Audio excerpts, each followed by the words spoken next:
El viaje comenzó como cualquier otro. El carguero SS Cotopaxi se dirige a La Habana, en Cuba, para entregar carbón.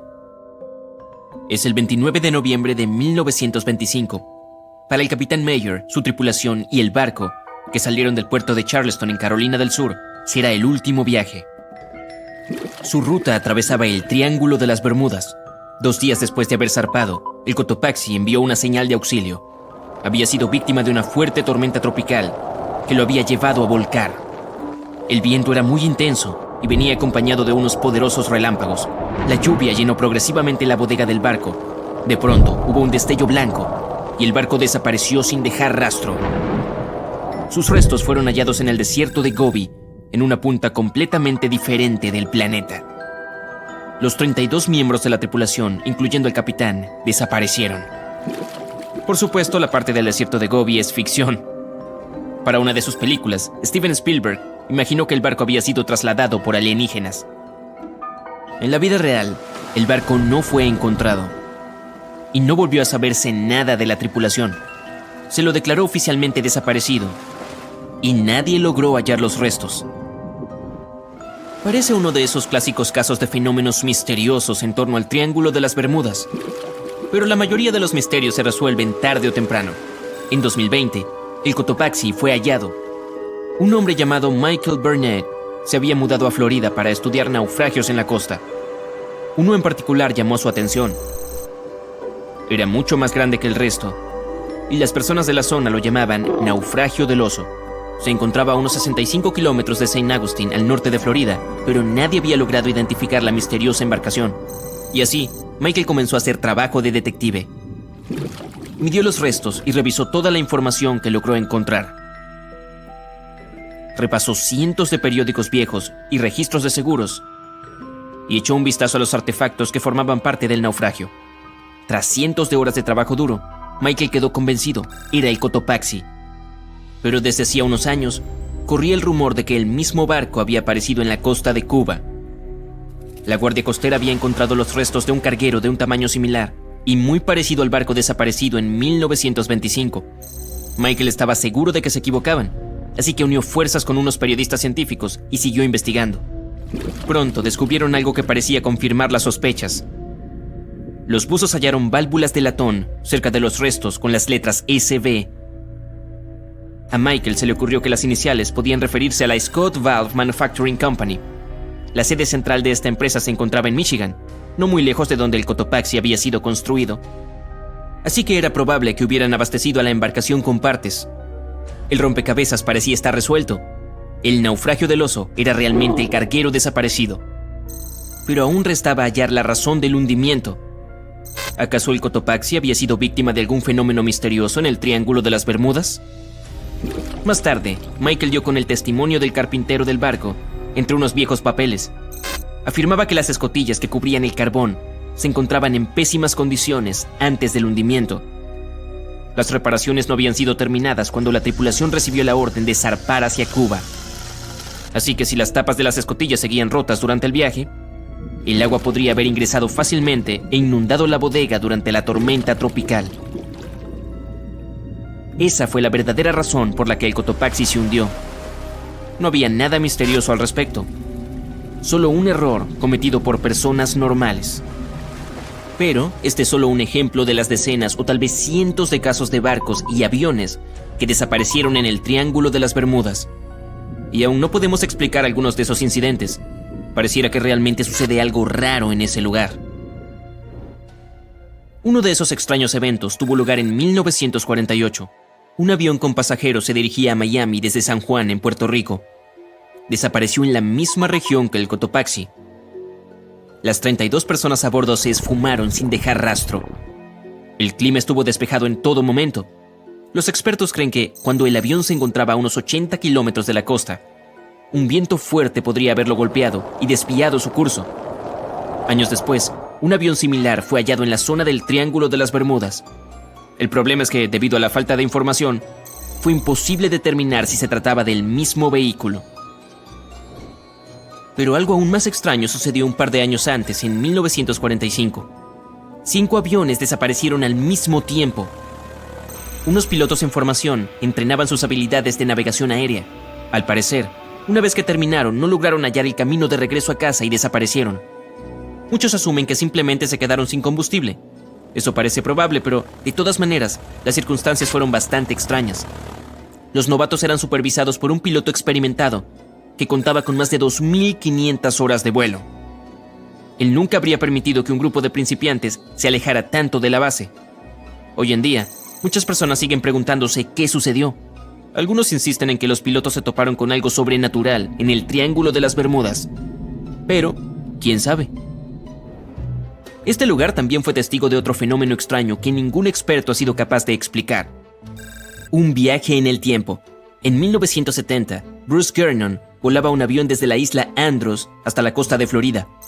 Cuando se encontraba a 3.500 metros de altura, una nube gigante apareció frente a él. Su tamaño crecía y crecía, y a Bruce no le quedó más opción que atravesarla. Una vez que lo hizo, el avión quedó rodeado en una oscuridad total. Parecía que el día se había convertido en noche en una fracción de segundo. De pronto, unos destellos blancos comenzaron a interrumpir la oscuridad. Eran tan brillantes que iluminaban todo el cielo. Pero no eran rayos, aunque tampoco logró determinar qué eran. El avión pasó casi una hora atravesando la extraña nube. Bruce notó que cambiaba de forma con el correr de los minutos.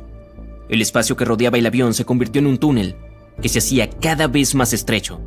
La tensión crecía y crecía dentro de Bruce, que intentaba lidiar con los controles de su vehículo. Todos sus instrumentos y su equipo de navegación estaban como locos, y el sistema eléctrico había dejado de funcionar. De pronto, una luz blanca emergió en el otro extremo. Tal como en las películas, el avión escapó del túnel antes de que se cerrara en el último segundo. Todo estaba bien, pero ahora Bruce se encontraba rodeado de una neblina blanca. No tenía idea de dónde estaba. Por fin logró contactar al centro de control. Quedó impactado al descubrir que su avión ya estaba sobrevolando Miami. Era como si algo imposible hubiera pasado. Bruce debía cubrir una distancia de 400 kilómetros durante el vuelo, lo que suele llevar cerca de 1 hora y media, pero había llegado en apenas 47 minutos, casi la mitad del tiempo estimado. Cuando aterrizó, revisó el combustible que quedaba en el tanque y descubrió que había usado mucho menos de lo normal. Pero, ¿existe una explicación lógica para este avión que viajó en el tiempo? Bueno, los registros revelan que ese día se detectaron muchas manchas solares en la superficie del Sol. Además, había un fuerte viento solar. Eso podría haber provocado fácilmente que el equipo electrónico y los dispositivos del avión se volvieran locos. Pero, ¿qué hay de la misteriosa nube? La costa de Florida es el punto de encuentro de dos grandes corrientes de aire. Una tiene una presión alta y la otra una presión baja, lo que genera muchas nubes de tormenta. Pero las personas siguen discutiendo cómo fue que Bruce logró cubrir esa distancia tan rápido. Algunos afirman que un tipo misterioso de energía oscura fue la responsable. Otros dicen que se trata de una anomalía gravitatoria que alteró el espacio-tiempo. Y otros opinan que la historia de Bruce es un fraude. Aún no conocemos la verdad. Entonces, ¿existe realmente algo sobrenatural en el Triángulo de las Bermudas? ¿O acaso son solo coincidencias e historias inventadas? Lo cierto aquí es que en ningún otro lugar del mundo desaparecen tantos barcos y aviones como en el Triángulo de las Bermudas. Lejos en mar abierto, en un día perfectamente tranquilo, aparece un punto en el horizonte. Aumenta de tamaño a medida que se acerca, y pronto puedes ver que es un barco. Pero cuando lo miras a través del catalejo, un escalofrío recorre tu espina dorsal.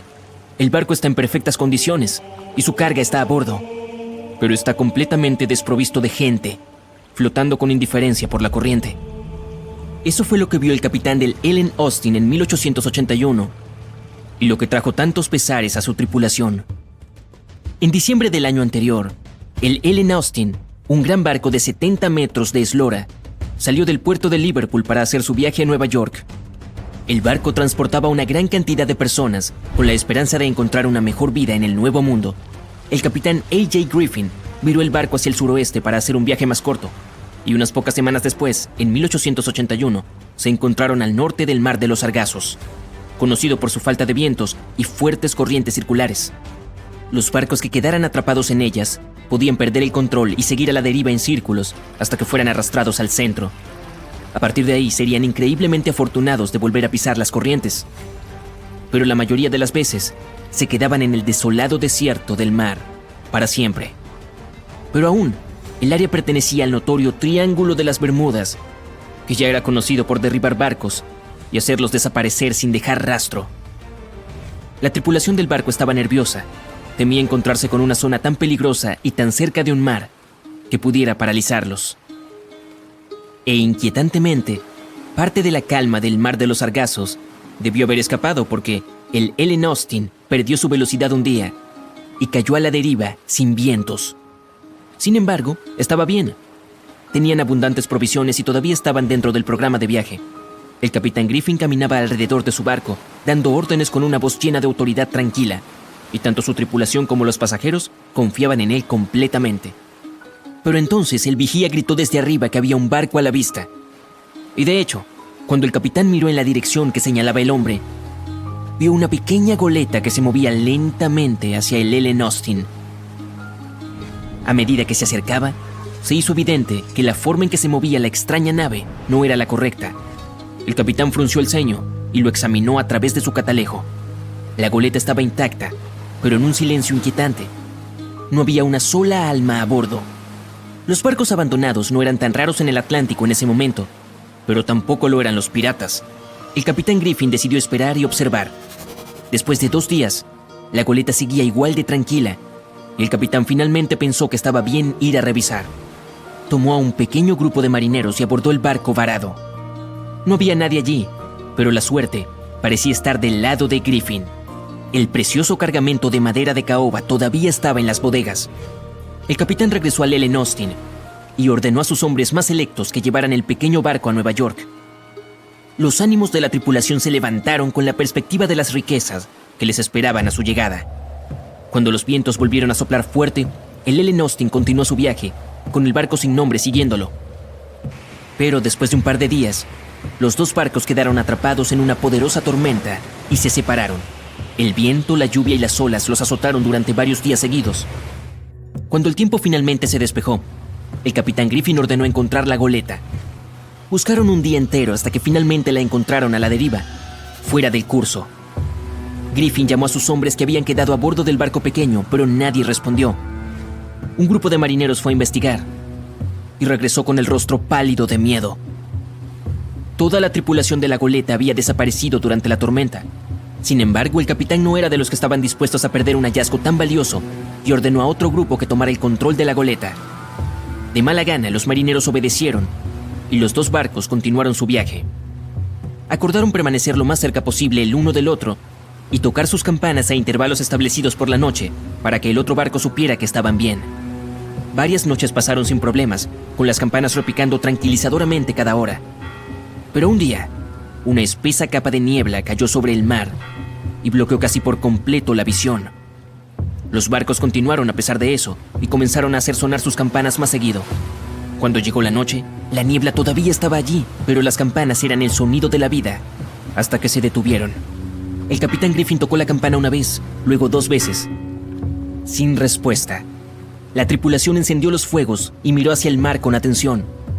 Pero la niebla aún no se había disipado y no podían ver nada en el abismo que se arremolinaba más allá de la borda del barco.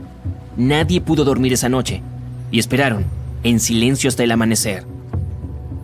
Los primeros rayos del sol hicieron que la niebla se dispersara lentamente y toda la tripulación se dirigió al borde de la cubierta con el corazón apesadumbrado. Aún les quedaba algo de esperanza hasta que los últimos hilos de niebla se fueron, revelando un vasto, tranquilo y, lo más importante, océano vacío. La goleta sin nombre había desaparecido y también el segundo grupo de marineros del Ellen Austin. El barco navegó el resto del camino hacia Nueva York en un silencio grave. Una vez que llegó al puerto, los pasajeros se alegraron mucho de dejar el barco y nadie volvió la cabeza para despedirse. Ese fue el último viaje del barco como Ellen Austin. Ese mismo año se vendió a una compañía naviera alemana y se le cambió el nombre a Meta. Nadie encontró la goleta abandonada ni a los marineros que desaparecieron con ella. Y ese sería probablemente el final de esta historia misteriosa y no resuelta, si tuviera al menos un poco de verdad. En realidad, ninguna de las cosas enigmáticas de la narrativa sucedió. El Ellen Austin realmente salió de Liverpool y se dirigió al suroeste hacia Nueva York. Y su capitán realmente era A.J. Griffin, y llevaba gente al continente americano. Pero a partir de aquí, la historia se desmorona. En primer lugar, el barco se fue demasiado al norte para pasar tan cerca del Mar de los Sargazos. Simplemente no había razón para hacer un desvío tan amplio. A pesar de que los vientos del oeste eran fuertes, seguía siendo más rápido tomarlos de frente que ir en dirección sur. Así que el Ellen Austin probablemente no estaba cerca del Mar de los Sargazos y del Triángulo de las Bermudas. En segundo lugar, se ha demostrado una y otra vez que el Triángulo no es más que una obra de ficción. De hecho, ganó popularidad a mediados del siglo XX. Y de hecho, a nadie se le había ocurrido dibujar un triángulo en el área de las Bermudas antes de eso. El misterio fue popularizado por escritores de ciencia ficción y se convirtió en un mito común, mientras que ninguna investigación seria demostró que fuera más peligroso que otras partes del océano del mundo. Así que la tripulación del Ellen Austin ni siquiera estaba al tanto del Triángulo de las Bermudas en ese entonces, y mucho menos le temía. En tercer lugar, la historia completa fue contada una y otra vez por revistas y personalidades amantes del misterio con detalles siempre cambiantes. Apareció por primera vez en un periódico de 1906 y ya tenía la fecha incorrecta. El artículo decía que el viaje tuvo lugar en 1891 en lugar de 1881. Más tarde, la historia resurgió en 1935 en la radio con el nombre equivocado del capitán. Era Baker, no Griffin. La fecha también era incorrecta. Decían que el viaje se realizó en agosto de 1881, cuando el Ellen Austin ya se llamaba Meta.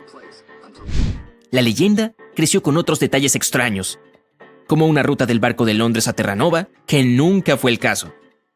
Pero la desacreditación final provino de los archivos del Lloyd's de Londres, el mercado de seguros marítimos que guarda todos los registros de las rutas de los barcos comerciales y de emigración. Los documentos de allí dicen que en febrero de 1881, el Ellen Austin completó su viaje a través del Atlántico hasta Nueva York, sin incidentes. El capitán A.J. Griffin desembarcó del barco con toda su tripulación sana y salva y declaró que no había pérdidas de manos durante el viaje.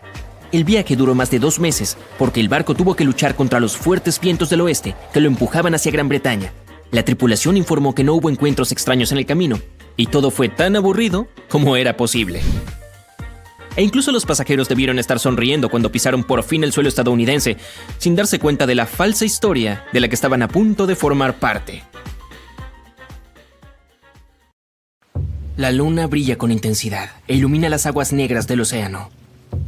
Una niebla espesa lo cubre con un silencio siniestro. Un silencio que es interrumpido de pronto por el crujido de tablas de madera y el repiqueteo de las olas. A través de la niebla, ves la silueta de un barco viejo y grande. Su casco está oxidado y un frío extraño emana de él. Pero lo más inquietante es que no hay nadie en la cubierta. El barco navega sin tripulación. No se trata del mítico holandés errante, sino de un barco fantasma muy real. 2 de septiembre de 2019. El HMS Protector, un rompehielos de la Marina Real Británica, navega por las aguas tranquilas del Océano Atlántico. Son las 11 de la noche. Parte de la tripulación está en la cubierta, otros duermen en sus cabinas. El capitán hace girar el barco y mira directamente hacia el horizonte. El cielo es iluminado por un crepúsculo naranja y unas nubes flotan a la distancia. De pronto, en medio de este hermoso paisaje, un marinero reconoce la silueta negra de un barco desconocido.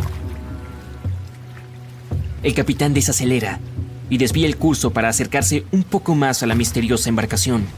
Se trata de un viejo buque de carga de 75 metros de largo. Los intentos por contactar a los miembros de la tripulación no consiguen nada. Es como si el navío desconocido flotara en el océano por cuenta propia. No hay nadie a bordo, o por lo menos, no hay nadie con vida. La cubierta del barco cruje al golpear las olas. El sol se hunde bajo el horizonte y la oscuridad aparece. Los marineros británicos no se atreven a subir a esa extraña cubierta. Toman una foto, la suben a internet y se alejan. Muchos usuarios de internet asumirán que el Protector encontró un verdadero barco fantasma. 5 meses después, nos encontramos en la aldea de Ballycotton, en el condado de Cork, Irlanda. Un residente sale temprano de su casa para correr. Música en los auriculares, aire fresco y un recorrido espléndido, las condiciones ideales para un buen entrenamiento.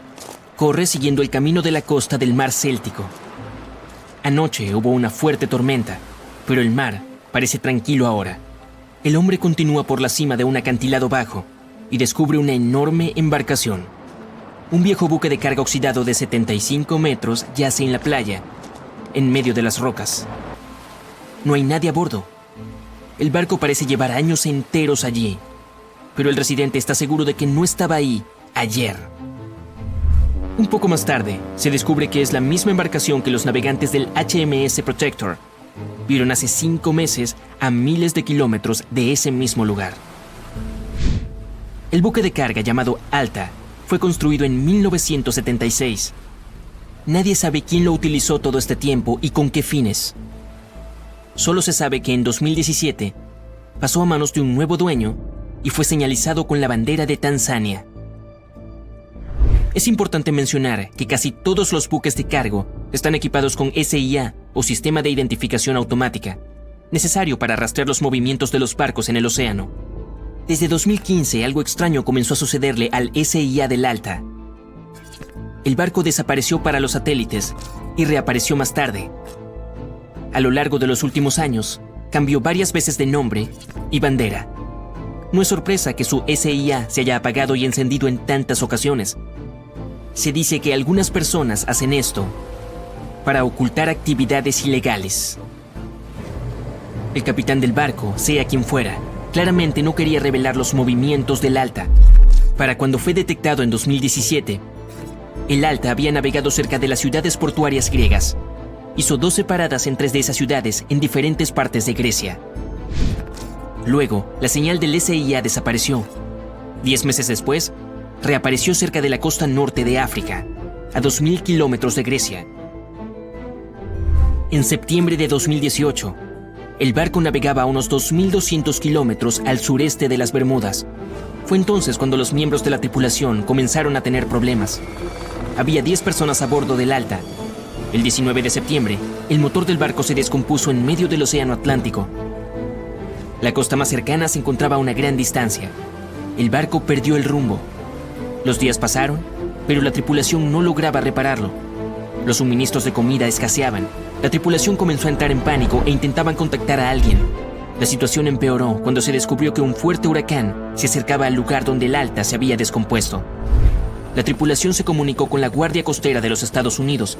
El 2 de octubre, un helicóptero partió en dirección al buque y les dejó comida y agua. Con eso debía bastar para que la tripulación sobreviviera varios días. Una semana después, un bote de rescate navegó unos 2.400 kilómetros para dar con el Alta y ayudar a los marineros varados. Poco después del inicio del huracán, los rescatistas estadounidenses tuvieron éxito. Toda la tripulación fue llevada a Puerto Rico. El Alta permaneció a la deriva en el océano. Poco después, otro barco llegó y lo remolcó hacia la costa de Guyana. Fue entonces cuando algo salió mal, otra vez. El barco fue secuestrado. ¿Quién lo hizo y por qué? Todavía es un misterio. Pero después, por alguna razón desconocida, los responsables decidieron abandonarlo a su suerte en medio del océano. Durante casi un año, la ubicación del barco no pudo ser rastreada. Después, en septiembre de 2019, la Marina Real Británica lo encontró. Se desconoce cómo fue que el Alta logró cubrir la distancia del Atlántico y terminar en la costa de Irlanda. Se inició una investigación en este último país. Es necesario identificar al dueño del buque y hallar a alguien responsable para que lo remolque. Pero desde entonces no han encontrado a nadie. En una ocasión, una persona desconocida llamó a las autoridades irlandesas y dijo ser el dueño del Alta, pero no ofreció ningún tipo de evidencia. Se encontraron varios barriles de petróleo a bordo. Para desmantelar el barco, las autoridades tendrán que gastar unos 10 millones de euros. Los residentes locales también están molestos con el naufragio. El metal corroído es malo para el medio ambiente. Y unos chicos ya han subido a bordo. Publicaron un video en internet desde el interior del buque abandonado. El destino del Alta continúa sin resolverse. Aún permanece ahí. Ese barco navegó solo 2 años por el océano. En cambio, imagina si otra embarcación hiciera lo mismo durante 38 años. En todo ese tiempo, nadie logró capturarla y las personas aún siguen buscándola. Ese barco se llama SS Beichimo Se trata de un buque mercante propiedad de una empresa comercial canadiense. En 1931, el barco quedó atascado en el hielo cerca de la costa de Alaska. Una fuerte tormenta de nieve se desató. La tripulación esperó una semana antes de que se terminara, pero solo empeoró. Un día, el clima mejoró un poco y una parte del grupo fue evacuada a la ciudad más cercana. El resto, junto con el capitán, instaló un campamento cerca del barco. La tormenta volvió a estallar y no se detuvo por un buen tiempo. Era tan intensa que el capitán no podía ver lo que había a más de 1 metro de distancia. Por fin, cuando la tormenta pasó, el capitán descubrió que el navío simplemente había desaparecido. Supuso que el Beichimo se había hundido durante la tormenta. Una semana después, se le vio deambulando cerca del lugar donde se había perdido. El casco estaba tan dañado que no era seguro navegar en él. Así que el capitán decidió abandonarlo.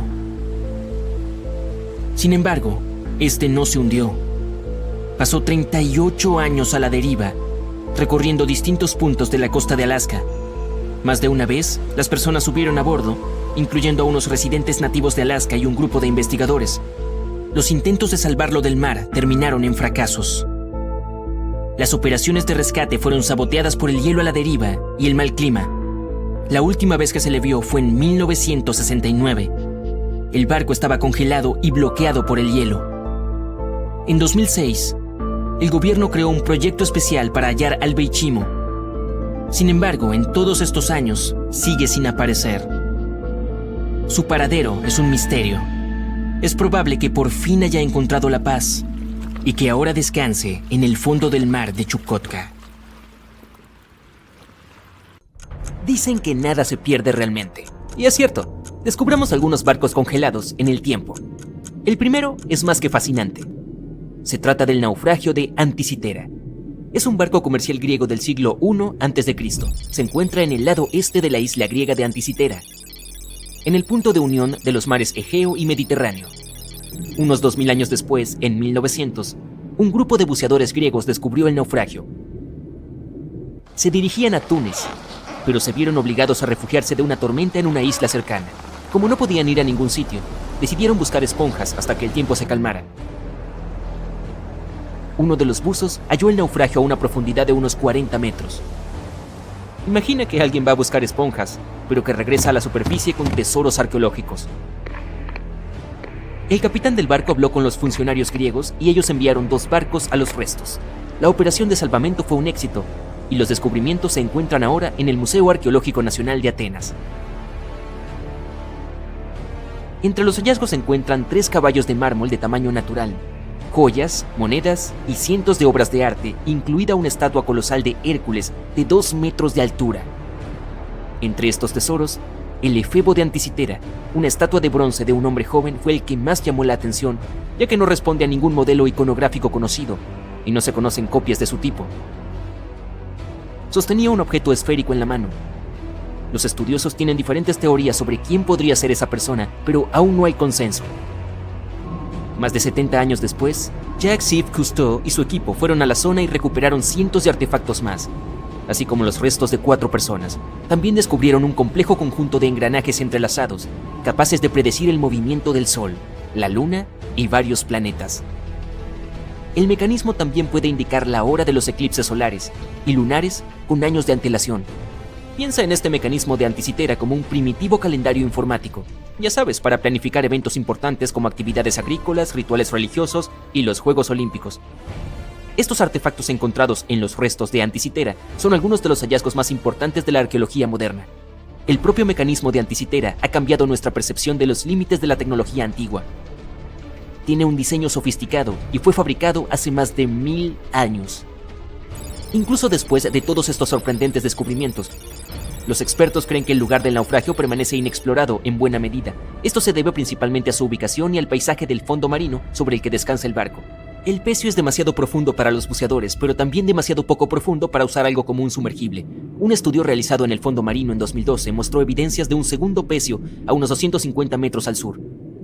Está claro que esta zona tiene mucho que ofrecer a la humanidad.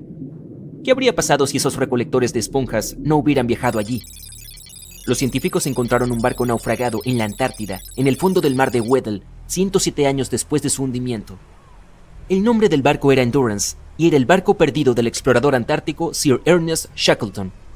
Los científicos que pusieron sus ojos en él décadas después dicen que se encuentra entre los mayores naufragios no recuperados de la historia, así que filmaron todo el descubrimiento. El video revela los restos del Endurance y demuestra que sigue en un estado extraordinario. Lleva más de un siglo sumergido a 3 kilómetros de profundidad, pero es como si se hubiera hundido hace muy poco. La historia es la siguiente. El barco fue aplastado por el hielo y se hundió en 1915. Shackleton y sus compañeros tuvieron que escapar en pequeños botes salvavidas. A partir de entonces, todo era cuestión de supervivencia. Shackleton logró poner a su tripulación a salvo, pero el barco se hundió. Sí, es una historia impresionante, aunque ¿por qué los científicos aprecian tanto este barco? En primer lugar, la expedición imperial transantártica de Shackleton navegó para realizar la primera travesía terrestre de la Antártida. Sí, la tripulación quedó atrapada en el hielo, pero la intención era importante. En segundo lugar, se trata del propio desafío de hallar el naufragio. El mar de Weddell está casi siempre cubierto por un grueso hielo marino, el mismo que hizo que el Endurance se hundiera. Acercarse al lugar del presunto hundimiento es súper difícil y ni hablar de llevar a cabo la investigación. Los expertos del equipo de exposiciones modernas previeron el momento con la menor extensión del hielo marino antártico utilizando imágenes satelitales. Se dieron cuenta de que el clima estaba a su favor para iniciar una expedición. El Dr. John Shears dijo que han completado con éxito la búsqueda de naufragios más difícil del mundo luchando contra un hielo marino en constante cambio, ventiscas y temperaturas que descienden a menos 18 grados Celsius. Si estas condiciones son las favorables, no puedo imaginar las peores condiciones en la Antártida. Por último, mira esto, es madera. Está en muy buen estado y es posible leer el nombre del barco. Aún es visible. El arqueólogo marino Mensum Bond dice que este es el mejor naufragio de madera que ha descubierto. Tiene una carrera de 50 años, así que le creo. ¿Cómo es que la madera no está podrida? La doctora Michelle Taylor, bióloga de las profundidades polares, asegura que la madera se ha deteriorado poco porque los animales que comen madera no se encuentran en esta región libre de bosques de la Antártida. Los trabajadores de una mina de carbón en el este de Serbia descubrieron 3 naufragios que llevaban allí al menos 1300 años. El mayor de los naufragios es una antigua flota romana. Tiene unos 15 metros de largo y un fondo plano. Se calcula que el barco podía llevar una tripulación de 30 a 35 personas. Y observando el casco se pueden ver las marcas de las reparaciones. Vaya, tuvo una larga carrera. Nos ofrece un panorama de la vida hace más de 1000 años. Las 2 embarcaciones más pequeñas, por otro lado, coinciden con las descripciones de barcos utilizados por grupos eslavos para atacar la frontera romana. Han sido descubiertas debajo del lodo y la arcilla en el lecho de un antiguo río. Al parecer, en aquellos tiempos había una base romana en un lugar llamado Viminacium. Curiosamente, Viminacium era una capital de provincia con unos 40.000 habitantes en el siglo IV después de Cristo. A modo de comparación, era aún más grande que Pompeya.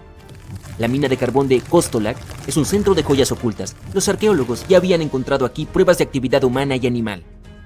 Por ejemplo, en 2012 los expertos hallaron huesos de al menos 5 mamuts lanudos que se extinguieron hace unos 10.000 años. Unos arqueólogos han encontrado un barco 150 años después de su desaparición en las aguas del Ártico canadiense. Este buque mercante se llama HMS Investigator. Fue adquirido en 1848 para buscar el barco del explorador Sir John Franklin, que se perdió en la expedición del Paso del Noroeste. Así, el HMS Investigator partió de Gran Bretaña en 1850 para esta operación de rescate, dirigida por Robert McClure. El capitán se dio cuenta de que se encontraba en la etapa final del Paso del Noroeste, la ruta marítima a través de América del Norte. Sin embargo, antes de que pudiera adentrarse en el mar de Beaufort, el barco de 122 toneladas se atascó en el grueso hielo. La tripulación pasó el invierno en el estrecho del Príncipe de Gales. En el verano siguiente, McClure intentó, una vez más, navegar hasta el final del paso, pero el hielo volvió a bloquearle el camino. La tripulación se vio obligada a abandonar el barco por segunda vez. McClure los llevó a la Bahía de la Misericordia y allí permanecieron hasta 1853, cuando la tripulación del HMS Resolute los rescató. Imagínalo, una tripulación de 60 personas tuvo que pasar 3 inviernos en el Ártico sin saber si sobrevivirían. Más tarde, el barco fue hallado en posición vertical a una profundidad de unos 11 metros. Estaba en muy buen estado. El agua del Ártico impidió que la cubierta exterior se deteriorara rápidamente. El contorno del barco y su madera pueden apreciarse sin problemas. Además, los arqueólogos han descubierto artefactos en tierra abandonados por los marineros. Habían descargado todo antes de abandonar el Investigator. También han descubierto 3 tumbas de marineros y un naufragio de la Marina Británica en la zona. Me pregunto qué más podrían encontrar allí. No importa lo que pase, no te detengas. Estamos a punto de conseguirlo. 2 buscadores de tesoros están excavando la tierra congelada en un campo de maíz por la noche. Llueve intensamente, los rayos iluminan el cielo, pero estos 2 hombres siguen trabajando. Y ahora la pala golpea algo sólido. No puede ser, un cofre con un tesoro. Comienzan a cavar más rápido y encuentran una pieza del motor de un barco. ¿Qué es esto? Lejos de los mares y lagos, en algún lugar debajo de los campos de la ciudad de Kansas, hallaron un gigantesco barco hundido. ¿Cómo es posible? Ahora lo verás. Algunas personas pasan su vida buscando naufragios con tesoros bajo tierra. Uno de ellos es el explorador David Hawley. Ha estado buscando barcos hundidos lejos de los mares, ríos y océanos durante muchos años. Hace esto porque le gusta la sensación de aventura. Las bodegas de estos barcos a veces contienen cofres de oro, antigüedades y artefactos raros, y puedes conseguir mucho dinero por ellos. David dice que no es necesario adentrarse en el océano para encontrar un barco hundido. Pueden estar enterrados en tu patio trasero. Pero ¿por qué los barcos acaban bajo tierra entre campos, granjas y llanuras? Descubrámoslo usando el ejemplo del barco de vapor Great White Arabia. Según antiguos registros y recortes de periódicos, este barco transportaba alrededor de 200 toneladas de tesoros antes de hundirse en 1856. Muchos rumores y leyendas locales decían que el barco estaba oculto bajo tierra a unos pocos kilómetros al noreste de la ciudad de Kansas. Estaba allí porque la gente alteró deliberadamente el lecho y los canales del río Missouri en la segunda mitad del siglo XIX. Acercaron de manera artificial las orillas entre sí. Estrecharon el río para aumentar la velocidad del flujo, así los barcos podrían navegar mucho más rápido. En el siglo XIX, los barcos de vapor eran el medio de transporte de pasajeros y mercancías más popular. Antes de los ferrocarriles, extendieron la frontera occidental a través de los ríos Mississippi y Missouri y llevaron suministros a la gente. Por eso era tan importante aumentar la velocidad de su movimiento. Así, el 5 de septiembre de 1856, el Arabia navegaba por dicho estuario. Se encontró con un obstáculo que sobresalía del agua. Un trozo de madera inundó rápidamente el barco. Afortunadamente todos los pasajeros fueron evacuados, pero el vapor y su preciosa carga llegaron al fondo arenoso del Missouri en unos pocos minutos. Pasaron varios años, todos se olvidaron del barco. Durante este tiempo, el curso del río Missouri había cambiado, pero el Arabia permanecía en el húmedo y fangoso fondo. El nivel del suelo se iba elevando y la tierra perdía humedad. Finalmente, muchas décadas después, se formó un campo de maíz sobre el naufragio. En los años 80, un granjero era dueño de esta zona y no tenía idea de lo que estaba escondido en su territorio. David Hawley estudió con cuidado la historia de los barcos hundidos de los Estados Unidos. Sabía que cientos de barcos de vapor habían terminado bajo el agua en todo Missouri, pero sobre todo le interesaba el Arabia, ya que había rumores de que estaba lleno de oro y otras cosas valiosas. Los campos de maíz de Kansas eran vastos, pero David Hawley sabía cómo buscar. En 1987 comenzó a trabajar.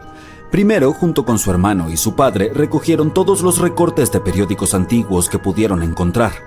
No solo buscaban información sobre el vapor, sino también mapas del río Missouri.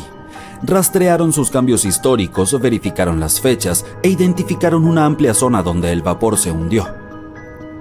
A continuación, utilizaron pruebas electromagnéticas y otros estudios geológicos para analizar el suelo y encontrar el lugar correcto. Buscaron diferencias en la humedad y la densidad del terreno. Luego recorrieron el territorio con potentes detectores de metal y así, para el otoño de 1988, habían determinado la ubicación del barco de vapor. El Arabia tenía el tamaño de una cancha de fútbol. Este gigantesco buque yacía 14 metros bajo tierra. Pero antes de comenzar a excavar, tuvieron que pedirle permiso al dueño del campo de maíz.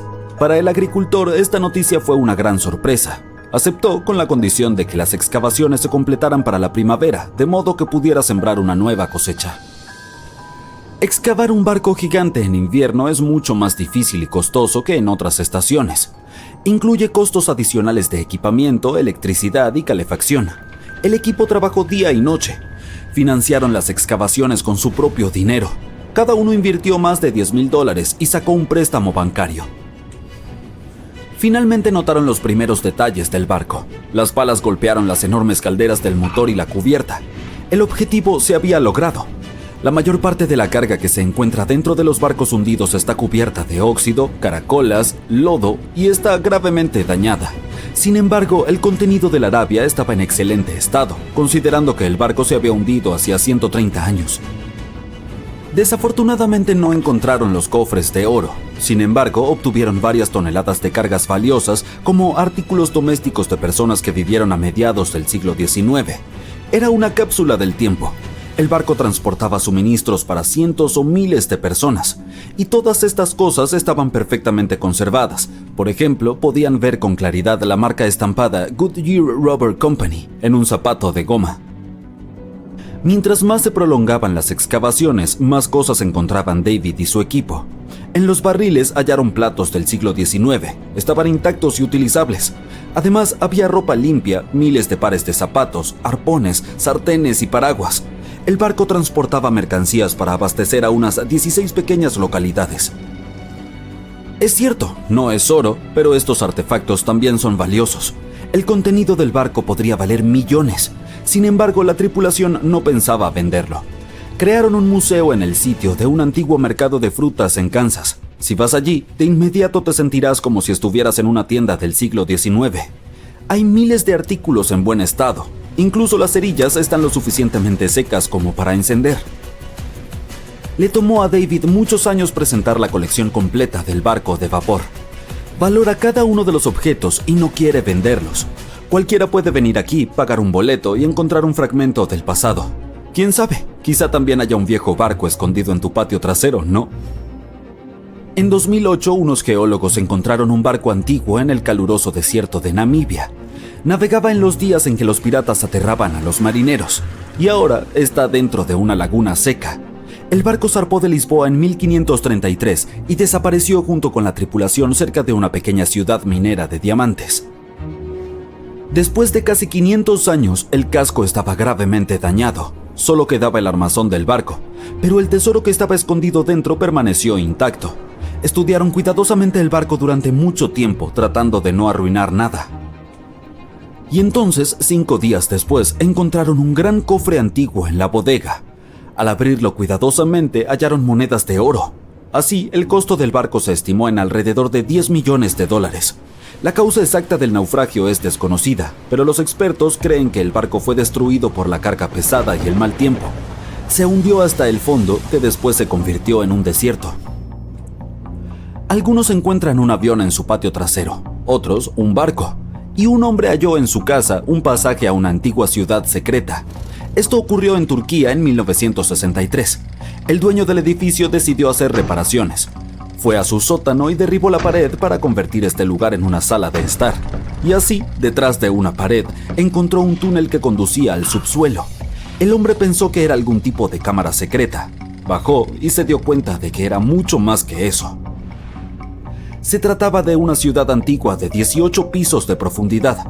Fue construida entre los años 780 y 1180 como refugio ante desastres climáticos y la invasión de enemigos.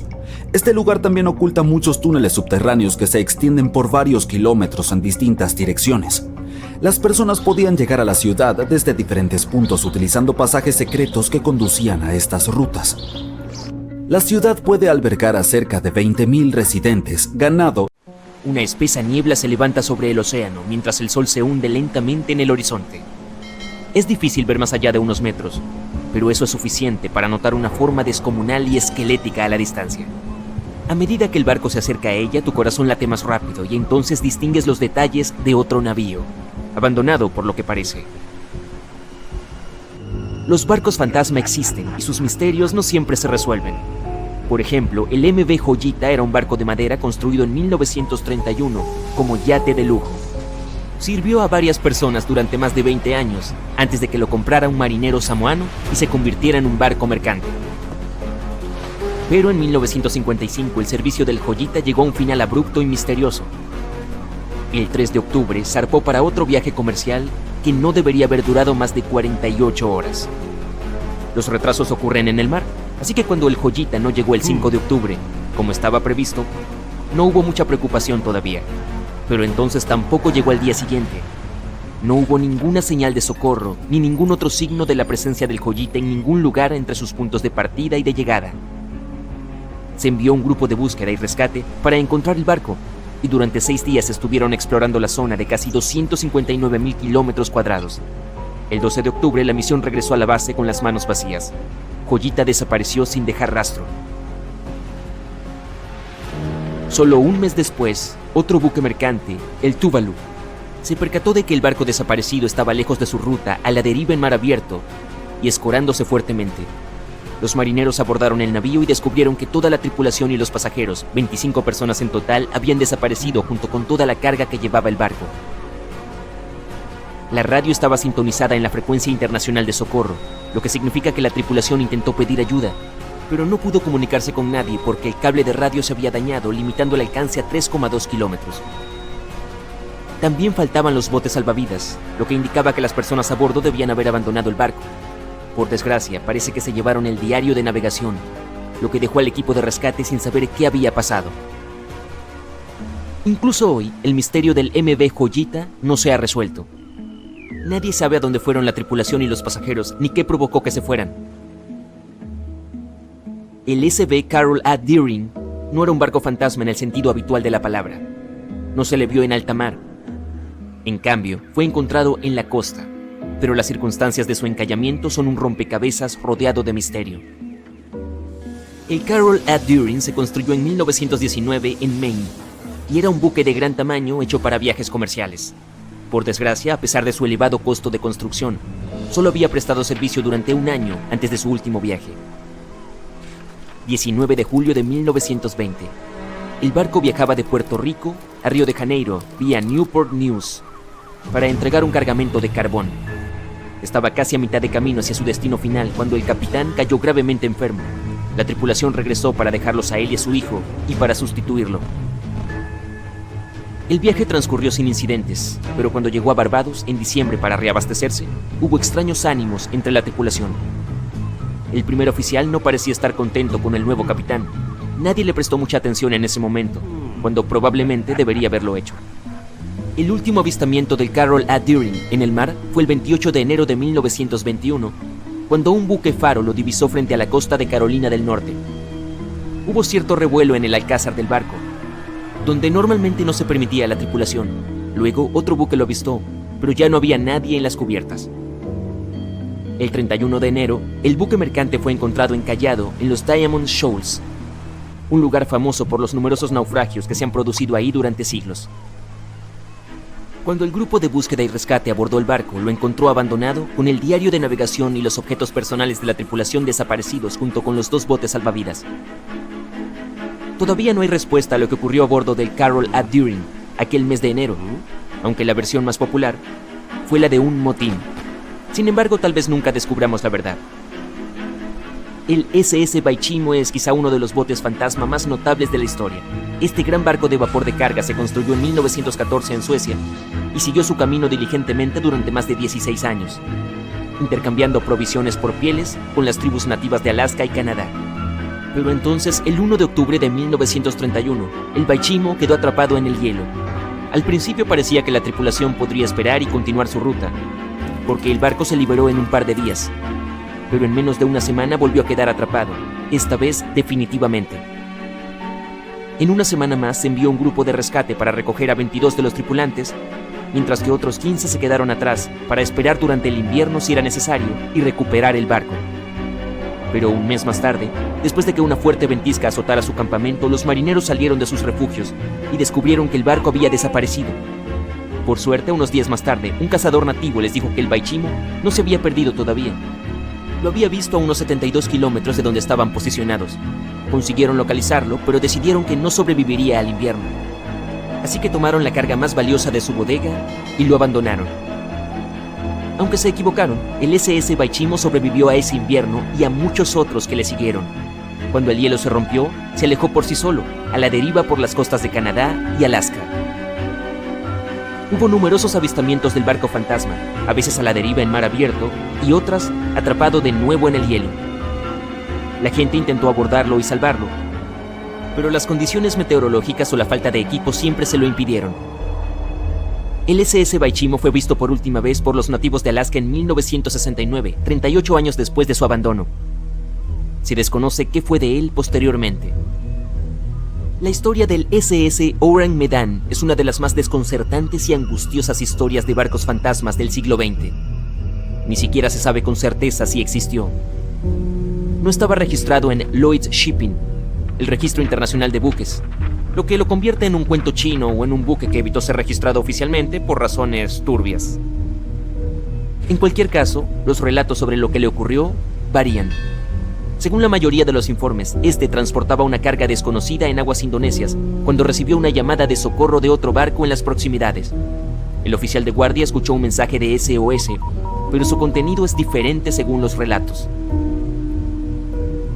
El mensaje no se repitió y la tripulación del Medan no respondió a ningún intento de contactar con él. El barco que recibió la llamada de socorro se apresuró a rescatarlo, pero no llegó al buque hasta el día siguiente, cuando ya estaba a la deriva y ligeramente escorado. Cuando los socorristas subieron al barco, comprobaron que ninguno de los tripulantes había sobrevivido. Sin embargo, faltaba un bote salvavidas, lo que implicaba que había al menos un miembro de la tripulación que había logrado escapar. Lo que ocurrió con el resto de las personas a bordo sigue siendo un misterio hasta el día de hoy. Sin embargo, no hay datos concretos sobre esta historia, por lo que es posible que nunca lleguemos a saber si el SS Orang Medan fue un barco real y no una cosa de ficción. SB Sabrina era una barcaza de 3 mástiles construida en 1873 para viajes comerciales fluviales en Sudamérica. Sirvió durante más de 4 décadas, demostrando ser un barco fuerte y fiable. Más tarde fue trasladado a Europa, donde siguió cumpliendo bien su cometido. Pero entonces, en octubre de 1917, el Sabrina zarpó a un viaje regular, solo para ser encontrado en tierra varios días después. Misteriosamente, aunque estaba perfectamente intacto, toda la tripulación de 5 personas y el capitán habían desaparecido. No hay pruebas directas ni datos concretos sobre lo que realmente ocurrió aquel día.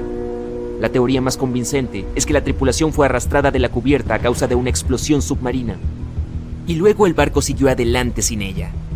Pero la verdad, como siempre, sigue siendo desconocida. Decían que era el barco con la tecnología más avanzada.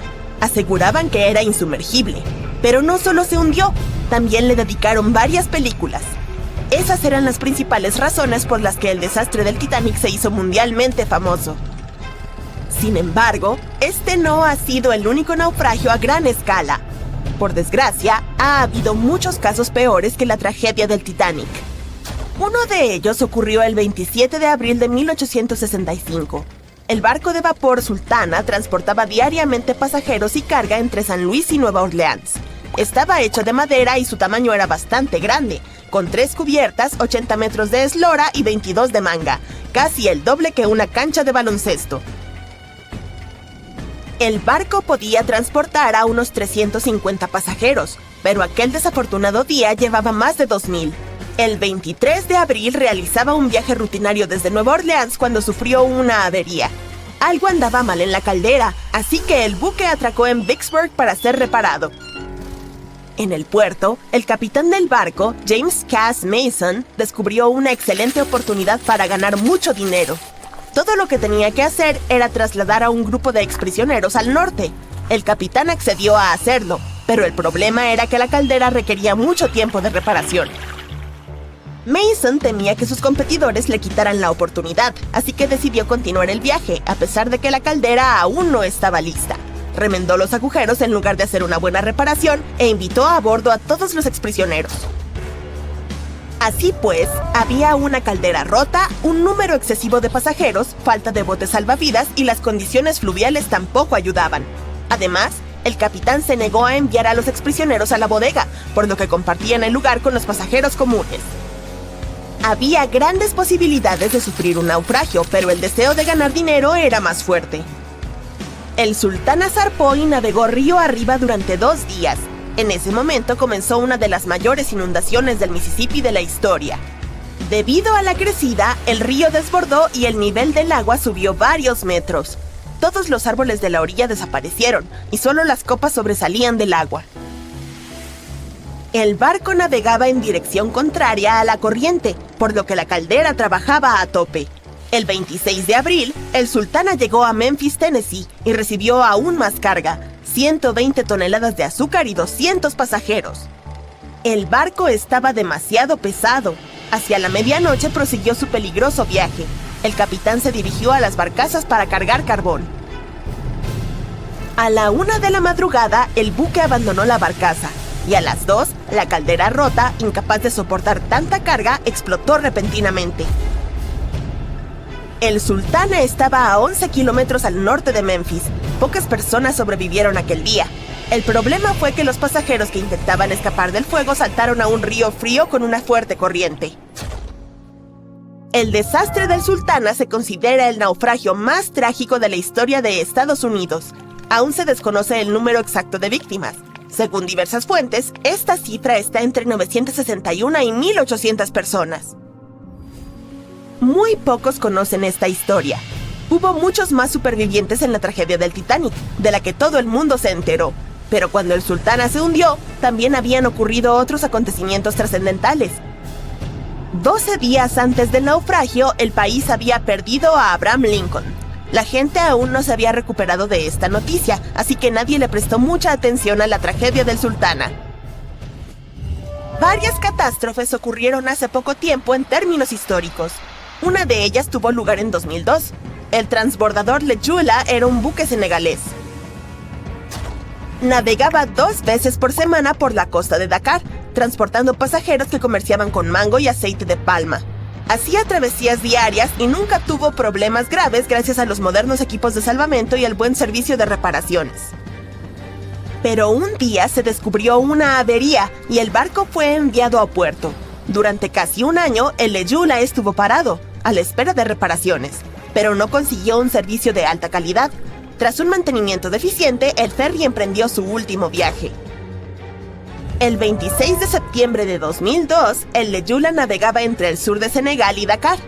A las 11 de la noche se dirigía hacia Gambia, cuando se desató una fuerte tormenta. El viento levantaba olas altas, pero no era un problema para el barco mientras el número de personas a bordo no superara la norma establecida. El Le Jula podía transportar unos 500 pasajeros, pero ese día había mucha más gente. Demasiados pasajeros, reparaciones deficientes y una fuerte tormenta fueron demasiado para el barco, pero el principal factor del naufragio fue que el Le Jula estaba preparado solo para navegar en aguas costeras, y aquel día se encontraba mar adentro. Enormes olas empezaron a sacudir el barco, hasta que, en un momento dado, se dio vuelta. La cubierta se sumergió, y la parte inferior sobresalió de la superficie como un iceberg. Los pasajeros que estaban dentro de sus camarotes cayeron sobre el techo y quedaron presos de la confusión y desorientados. No había agujeros ni daños en el casco del barco, pero el agua había inundado las cubiertas inferiores. El buque permaneció en la misma posición durante varias horas. Cuando el agua se filtró por la cubierta y la bodega, el barco comenzó a hundirse. El agua no estaba fría, pero nadie acudió a salvar a los pasajeros, que tuvieron que esperar casi 4 días para que los rescataran. Por desgracia, solo unos pocos lograron sobrevivir. Filipinas es un área muy peligrosa para los barcos, ya que está formada por miles de islas y una vasta zona de aguas poco profundas. Los barcos pueden encallar y dañar el casco con arrecifes y escollos. El 20 de septiembre de 1987 se produjo allí una de las catástrofes más terribles de la historia de la navegación. Un transbordador de pasajeros filipino llamado Doña Paz salió de una de las islas y navegó hacia Manila. El sol brillaba, el océano estaba en calma y la visibilidad era buena. Pero por alguna razón, nadie se dio cuenta de que el petrolero Vector se estaba acercando. Los 2 barcos colisionaron a baja velocidad, pero el problema fue que el Vector llevaba toneladas de petróleo a bordo, y el Doña Paz dio justo contra la bodega de carga donde se almacenaba ese petróleo. Entonces, el crudo se derramó en el océano, y más tarde se coló una chispa. Los 2 barcos no solo se incendiaron, sino que también se llenaron de agua. Ambos se hundieron en cuestión de segundos, y solo unas pocas docenas de personas sobrevivieron a aquel desastre. El 27 de septiembre de 1854, el buque de pasajeros Arctic navegaba de Liverpool a Nueva York. La niebla se hizo espesa y la visibilidad empeoró notablemente. Entre la espesa bruma blanca apareció otro barco, el vapor francés Vesta. Los buques estaban tan cerca que la colisión se hizo inevitable. El capitán del Arctic pensó que la peor parte se la llevaría el barco francés, dado que era más pequeño. Sin embargo, fue el suyo el que se inundó casi de inmediato. El capitán dio la orden de navegar hacia la costa lo más rápido posible, pero los motores dejaron de funcionar a causa de la inundación. Entonces, la tripulación empezó a bajar botes salvavidas con mujeres y niños.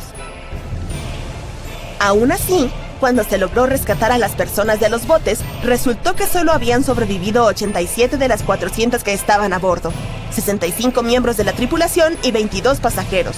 Lo llamativo fue que solo había hombres adultos. El capitán del barco sobrevivió aferrándose a los restos. Todos los periódicos escribieron sobre esta tragedia y la consideraron una de las más terribles y vergonzosas de la historia de la navegación. Se criticó a los supervivientes porque no habían salvado a las mujeres y a los niños, y se acusó a los miembros de la tripulación de violar la ley, ya que la seguridad de los pasajeros era la prioridad. De todas maneras, ninguno de ellos cargó con la responsabilidad del desastre.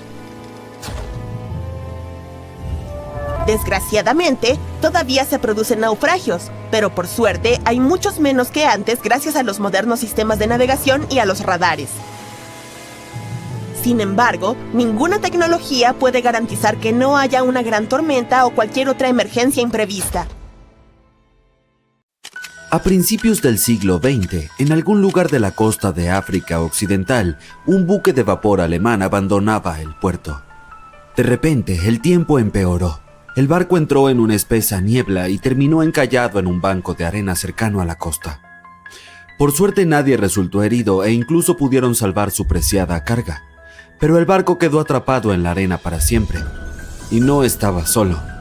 Casi toda la costa occidental de Namibia se llama Costa de los Esqueletos. Si el nombre suena aterrador, es porque lo es. Esta línea de playa de 1570 kilómetros de largo es uno de los lugares más peligrosos de la Tierra. Las tribus bosquimanas creen que su deidad suprema hizo esta tierra cuando estaba enfadada. Los portugueses fueron los primeros europeos que pisaron Namibia en el siglo XV, y por supuesto, tampoco les gustó la Costa de los Esqueletos. Los exploradores portugueses pensaban que en esta tierra estaban las puertas del inframundo. Aquí es donde el desierto del Namib se encuentra con el océano Atlántico. Puede que sea peligroso, pero también es precioso, y además está declarado Patrimonio de la Humanidad por la UNESCO. Si la Costa de los Esqueletos tuviera un director de relaciones públicas, renunciaría al cargo el primer día de trabajo. La zona no es precisamente apta para turistas, debido a su geografía y su historia. Bajo la arena y las olas hay una corriente marina secreta que acecha a los navegantes desprevenidos. Se llama Corriente de Benguela. Fluye a lo largo de la costa de África. Esta parte del Atlántico es rica en vida marina, pero en la costa el ambiente es bastante poco amigable. El desierto del Namib tiene un clima muy árido y es una de las regiones más secas de la Tierra. Y esa vida marina que acabo de mencionar son tiburones, 11 especies para ser exactos. Y sí, incluso el gran tiburón blanco aparece de vez en cuando. Hasta ahora tenemos un paisaje desértico, fuertes corrientes y tiburones. Definitivamente no es un lugar para pasar un día de picnic junto a la playa. Pero si alguien llega a la Costa de los Esqueletos, ¿se dará cuenta de que está en peligro? No te preocupes, lo sabrá. La playa está plagada de naufragios de todos los tamaños y formas. ¿Recuerdas el barco alemán que mencioné al principio? Su enorme y oxidada popa sobresale en la arena del desierto. Hay unos 500 naufragios en total esparcidos por la costa. Desde galeones portugueses con siglos de antigüedad hasta barcos que llegaron aquí en el siglo XXI. Un pesquero llamado Seila India se soltó de su cable de remolque en 2008 y terminó en la Costa de los Esqueletos. Bueno, no se escapó solo, tuvo algo de ayuda de los elementos. Pero es mejor ser una atracción turística en una playa que terminar destrozado y convertirse en chatarra. Allí es a donde el remolque se dirigía en realidad. Pobrecito. El habitante más famoso de la Costa de los Esqueletos es el Dundee Star, Este carguero británico encalló aquí en 1942. La enorme operación de rescate que siguió revela por qué esta zona es tan peligrosa para los marineros. Los rescatistas consiguieron salvar a toda la tripulación y a los pasajeros, pero a un alto precio. En el proceso se perdieron un avión y un remolcador. El último de los rescatistas tardó 2 meses en regresar a Ciudad del Cabo, Sudáfrica. ¿Por qué? Un vistazo al mapa de la región revela la razón. Existe un interminable mar amarillo, la arena. Aquí hay muy pocas carreteras, así que es difícil llegar a la costa de los esqueletos por tierra. También hay obstáculos legales. Se necesita un permiso especial para transitar por esta zona. Pero los esqueletos del nombre no solo se refieren a barcos, también representan huesos de animales. La mayoría pertenecían a ballenas y focas. Muchos animales se han adaptado a este hábitat, así que leones y hienas recorren las costas en busca de comida. Bueno, ahora también tenemos leones hambrientos, como si los tiburones no fueran suficientes. Otros animales con residencia temporal en la costa de los esqueletos son elefantes, guepardos, leopardos y jirafas. En 1971 las autoridades namibias crearon aquí un parque nacional, pero salvo por los surfistas que buscan un subidón de adrenalina, no recibe muchos visitantes. Se entiende por qué. El desierto del Namib es el más antiguo del mundo y tampoco es muy turístico.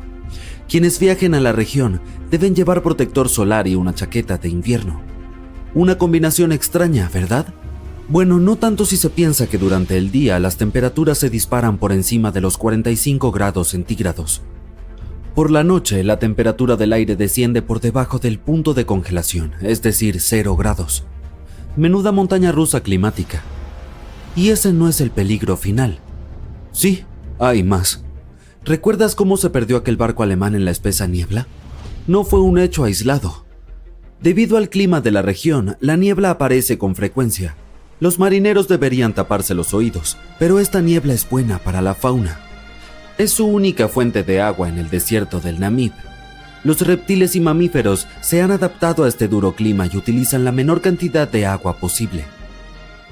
Arenas movedizas, niebla espesa, fuertes corrientes, leones y tiburones. No es lo que se suele poner en los folletos turísticos, pero la costa de los esqueletos no es la única playa del planeta en la que no querrías pasar tus vacaciones. Te llevaré a Cape Tribulation, en Australia. La zona abarca unos 48 kilómetros cuadrados en el noroeste del continente, pero no es seca como la costa de los esqueletos. Forma parte de la selva tropical de Daintree. Aquí es la selva y no el desierto la que se encuentra con el océano. La playa de Cape Tribulation parece sacada de una postal, pero las apariencias engañan. ¿Australia? ¿Otra vez tiburones? No, aquí te esperan cocodrilos si decides darte un chapuzón en el mar. Son cocodrilos de agua salada, a los que se llama saltis. Es un bonito apodo para un reptil tan peligroso. Pero no están solos. La fauna parece tener un problema con los visitantes. De octubre a junio, las aguas que rodean Cape Tribulation se llenan de medusas de caja, también llamadas avispas de mar. Su veneno afecta al sistema cardiovascular humano. Si un nadador es tocado por una medusa, no tendrá tiempo de llegar a tierra para pedir socorro. El vinagre ayuda a neutralizar la picadura, por lo que conviene llevar una botella de repuesto en el equipaje.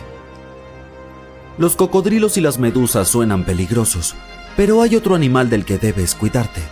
Se trata del jabalí. Puede sonar gracioso, pero no te reirás cuando te persiga uno por la playa. En Australia viven 21 millones de jabalíes. Son activos sobre todo de noche, lo que aumenta aún más el peligro de que uno de ellos se lance sobre ti en la oscuridad. La mejor defensa es correr en círculos. Los jabalíes no cortan bien las esquinas. Probablemente por eso no son muchos los que se dedican a las carreras. Cape Tribulation te tiene reservado un último peligro y no es un animal.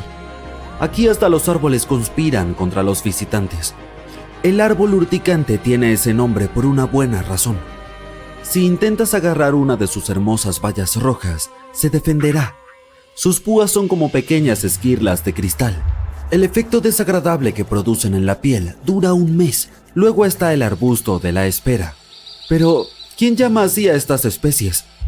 Esta larga enredadera tiene pinches que te agarran y no te sueltan. Son tan fuertes que pueden tirar a un humano de un caballo. Tendrás que esperar a que alguien pase y te salve de este espinoso asaltante. Si estabas a punto de tachar esta playa australiana de la lista de vacaciones, espera un momento. Hay un barco a la deriva en algún lugar del océano sin tripulación. La última vez que alguien lo vio fue hace más de 50 años. Su historia recuerda a la del holandés errante, una embarcación destinada a navegar eternamente y a traer desgracia a quien la vea en el mar, o al menos eso dice la leyenda. Pero a diferencia del holandés errante, el SS Baichimo fue definitivamente real. Este fue construido para una compañía alemana en Hamburgo y comenzó como un barco de carga común. Comenzó a comerciar suministros entre Hamburgo y Suecia en el mar Báltico a partir de 1914.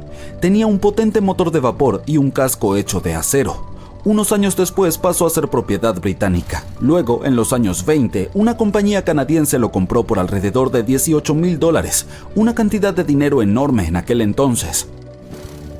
El nuevo propietario, la compañía de la bahía de Hudson, utilizó activamente el barco durante varios años.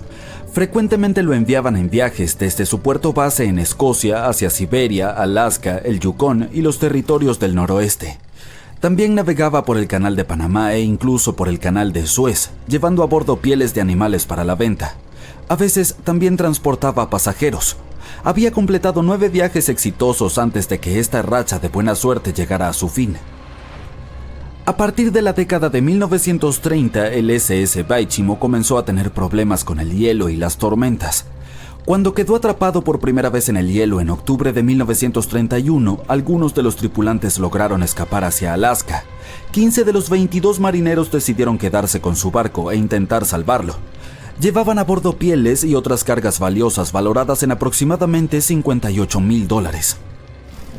La empresa les envió suministros para sobrevivir el invierno. Establecieron un campamento cerca del barco con escotillas, lonas y otros materiales y descargaron la carga.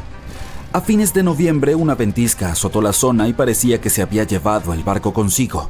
La plataforma de hielo había resistido, pero la embarcación se había soltado. Algunos miembros de la tripulación estaban seguros de que había naufragado, pero poco después escucharon a uno de los lugareños que había avistado su barco a unos 72 kilómetros de su campamento. La tripulación siguió adelante con sus vidas y el barco comenzó su viaje como un buque fugitivo. La gente avistaba el SS Baichimo aproximadamente una vez al año hasta 1969. Por lo general era visto cerca de la costa de Alaska. Un hombre que iba hacia Nome con su trineo de perros, prospectores, exploradores y cazadores de tesoros, todos afirmaron haber visto el SS Baichimo. Alguien intentó abordarlo y llevarlo al puerto, pero terminó varado en él durante días debido al terrible clima. Otros tuvieron más suerte y lograron llevarse un bote ballenero, algunos muebles y otros objetos valiosos del barco. Aquellos que se acercaron a él vieron que estaba dañado y le faltaba la hélice. Aún así se mantuvo a flote sin tripulación durante al menos 38 años y se convirtió en el barco fantasma que más tiempo ha navegado en la historia. En 2006, las autoridades de Alaska iniciaron un proyecto para resolver el misterio del barco fantasma del Ártico y finalmente encontrar al SS Baichimo, ya fuera sobre o bajo el agua. Sin embargo, hasta ahora no se ha tenido éxito. El SS Baichimo sigue siendo uno de los aproximadamente 4,000 barcos que han desaparecido frente a las costas de Alaska. Si la leyenda del siglo XVII no miente, este barco fantasma podría estar navegando en algún lugar junto al holandés errante. Esta embarcación, también llamada holandés volador, pertenecía a la Compañía Neerlandesa de las Indias Orientales. Su capitán logró hacer lo imposible para esa época y navegó de los Países Bajos a Indonesia en solo 3 meses. Decían que volaba sobre el mar y algunas lenguas maliciosas explicaban que había hecho un pacto con las fuerzas del mal para lograrlo. Una vez, cuando el barco navegaba de regreso a casa, su capitán y la tripulación desaparecieron sin dejar rastro. Hay muchas versiones sobre lo que les ocurrió. Una de las primeras dice que intentó entrar al puerto en el Cabo de Buena Esperanza. Se encontró con una terrible tormenta y se hundió, ya que no había capitán que pudiera salvarlo. Otra leyenda cuenta que el capitán se negó a obedecer a los cielos para dejar que el barco se hundiera durante la tormenta. Entonces una espantosa forma luminosa golpeó la embarcación y a la tripulación y desde entonces fue condenada a vagar eternamente sin descanso. Muchos marineros han afirmado haber avistado al holandés errante. El duque de York, quien se convertiría en rey de Inglaterra, mencionó haberlo visto en aguas australianas. Justo después de avistar el barco, el hombre que lo vio primero cayó desde lo alto de un mástil y no sobrevivió. Hubo más encuentros con este barco legendario hasta mediados del siglo XX. Las embarcaciones casi colisionaban con él cuando el holandés aparecía de la nada. Los científicos tienen una explicación más lógica para este misterio: la Fata Morgana, que no debe confundirse con Hakuna Matata, por cierto. Cuando estás en el mar en un día caluroso y el aire está todo ondulado, se siente como cuando miras la carretera en un día de verano abrasador. Eso se debe a algo llamado refracción atmosférica. Cuando la luz pasa a través de diferentes capas de aire con distintas temperaturas y densidades, se dobla y retuerce. A veces, bajo ciertas condiciones, esta flexión de la luz puede crear ilusiones ópticas realmente bizarras sobre el océano, como avistamientos del holandés volador. El fenómeno de la Fata Morgana puede hacer que los objetos distantes parezcan distorsionados, estirados o incluso elevados por encima del horizonte. Entonces puedes ver un barco a lo lejos, pero debido a la manera en que se dobla la luz, parecerá que está flotando sobre el agua o incluso desapareciendo y reapareciendo. La Fata Morgana se observa más comúnmente en las regiones polares, en especial sobre grandes extensiones de hielo que mantienen una temperatura baja uniforme. Sin embargo, puedes verla en cualquier lugar, incluso en desiertos y sobre lagos en días calurosos. Las primeras historias sobre barcos fantasma se remontan a la mitología griega y romana antigua. Uno de los barcos fantasma más famosos de la historia es el Mari Celeste. Este bergantín viajaba de Nueva York a Génova y estaba completamente abastecido de provisiones, pero no tenía tripulación cuando fue descubierto en el Océano Atlántico en 1872. Las pertenencias personales de la tripulación también estaban allí, completamente intactas. La última anotación en su bitácora se había hecho 10 días antes.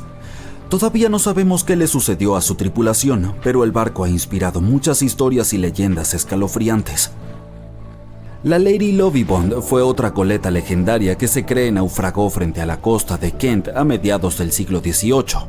La historia cuenta que el capitán del barco, Simon Reed, acababa de casarse, por lo que llevó a su esposa a bordo para un crucero de celebración a pesar de la superstición de que podría traer mala suerte. Estaban de camino a Portugal cuando el primer oficial, quien también estaba enamorado de la nueva esposa del capitán, enloqueció por celos. Atacó a otro miembro de la tripulación y luego tomó el timón y dirigió el barco directamente hacia los temidos bancos de arena de Goodwin. Nadie a bordo sobrevivió y se dice que el bergantín reaparece como un barco fantasma cada 50 años. En la actualidad, muchas embarcaciones son abandonadas de forma intencional y se convierten en barcos fantasma.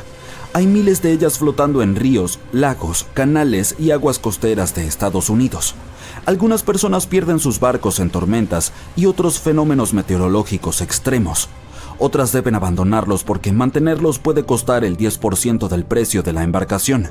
Además, el amarre de un barco puede sumar varios miles de dólares cada año.